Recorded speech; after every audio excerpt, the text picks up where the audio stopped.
Welcome back, language scientists. Hasn't it ever crossed your minds that we've been learning English for around 15 years, 13 years of our schooling and 2 years of college, but still we are not good at English? Whose failure do you think it is? Now I know you're gonna say your teacher, and I agree with it, but only partly, because the entire system of language teaching is to blame. The teacher, the textbook, and the mode of evaluation or exams.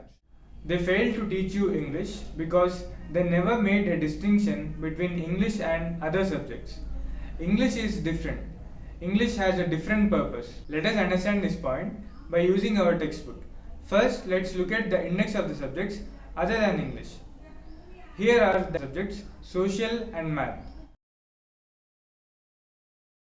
If we study closely, we can make two observations. First, all the lessons of these subjects give us some meaningful and important information or ideas that we can apply in our real life. Second, each of these lessons teaches us a different meaningful subtopic of the same subject. Now let's apply these 2 points for our English textbook. This is the index of the English textbook. Now let's check the first point. Are all the lessons giving us some meaningful information? Not at all. What are you going to do by learning about a new blue dress and king's new clothes? It is completely meaningless. Now let's check the second point. Are all the lessons talking about the same subject? Again, not at all. All these lessons are talking about completely different subjects altogether. In fact, the lesson Sushruta alone talks about 4 different subjects.